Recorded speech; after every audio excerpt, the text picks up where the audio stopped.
Brilliance Audio presents the unabridged recording of Mary by Vladimir Nabokov, performed by Christopher Lane. To Vera. Having recalled intrigues of former years, having recalled a former love. Pushkin. 1. Lev Glebovich. A name like that's enough to twist your tongue off, my dear fellow. Yes, it is. Ganin agreed somewhat coldly, trying to make out the face of his interlocutor in the unexpected darkness.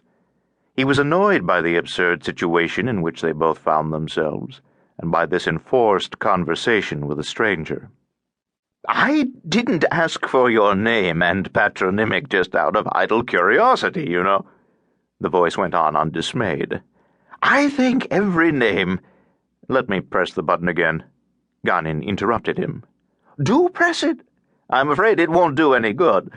As I was saying, every name has its responsibilities. Lev and Gleb. Now, that's a rare combination and very demanding. It means you've got to be terse, firm, and rather eccentric. My name is a more modest one, and my wife's name is just plain Mary. By the way, let me introduce myself. Alexei Ivanovich Alfyorov. Sorry, I think I trod on your foot. How do you do? Said Ganin, feeling in the dark for the hand that poked at his cuff. Do you think we're going to be stuck here for long? It's time somebody did something. Hell. Let's just sit down on the seat and wait. The tiresome, cheerful voice rang out again just above his ear. Yesterday, when I arrived, we bumped into each other in the passage.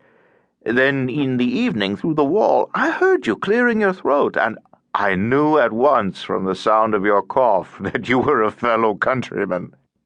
Tell me, have you been boarding here for long? Ages. Got a match? No, I don't smoke. Grubby place, this pension, even though it is Russian. I'm a very lucky man, you know. My wife's coming from Russia. 4 years. That's no joke. Yes, sir, not long now. It's Sunday today. Damn darkness, muttered Ganin and cracked his fingers. I wonder what time it is. Alfyorov sighed noisily, giving off the warm, stale smell of an elderly man not in the best of health. There is something sad about that smell. Only 6 more days now. I assume she's coming on Saturday. I had a letter from her yesterday. She wrote the address in a very funny way. Pity it's so dark, or I'd show it to you. What are you fumbling for, my dear fellow? Those little vents don't open, you know.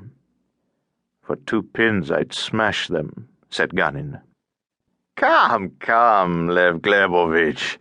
Wouldn't it be better to play some party game? I know some splendid ones. I make them up myself.